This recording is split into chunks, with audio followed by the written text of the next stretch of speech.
వాడపల్లి లక్ష్మీ నరసింహస్వామి. వాడపల్లి నరసింహస్వామి అంటే ఈ ఏరియాలో బాగా ప్రాచుర్యం పొందిన దేవాలయం. వాడపల్లి, మట్టపల్లి, కేతవరం, వేదాద్రి, మంగళగిరి 5 పంచనరసింహులు అంటారు వీళ్ళని. కృష్ణానది తీరంలో ఉండేవాళ్ళు వీళ్ళు 5గురు. వాడపల్లి, మట్టపల్లి, కేతవరం, వేదాద్రి, మంగళగిరి. ఇది వాడపల్లి. వాడపల్లి తర్వాత 30 కిలోమీటర్లకు మట్టపల్లి, అక్కడి నుంచి కేతవరం, తర్వాత వేదాద్రి జగ్గపేట దగ్గర, తర్వాత పానకాల నరసింహస్వామి మంగళగిరి అనమాట. ఈ పంచనరసింహుల్ని అగస్త్య మహర్షి కృతయుగంలో అక్కడ శివాలయంలో శివలింగాన్ని, ఇక్కడ నరసింహస్వామి ఇద్దరిని కూడా శివకేశవ భేదం లేకుండా ప్రతిష్ఠ చేసిండు. కృతయుగం అంటే ధర్మం 4 పాదాలు నడిచింది. ఆ రోజులలో ప్రతిష్ఠ అయింది స్వామివారు.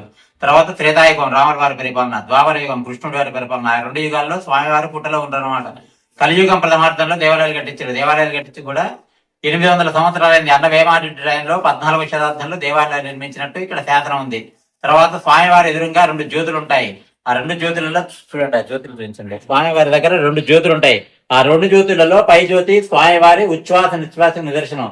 ఆ స్వామివారు శ్వాస తీసుకుంటున్నప్పుడల్లా వదులుతున్నప్పుడల్లా అది గాలికి అది కదులుతూ ఉంటుంటుంది అనమాట. కింద దీపం నిశ్చలంగా ఉంటుంది. అక్కడ ఎన్ని దీపాలు పెట్టినా కదలవు, కానీ ఆ స్థానంలో ఉన్న దీపమే కదులుతుంటుంది.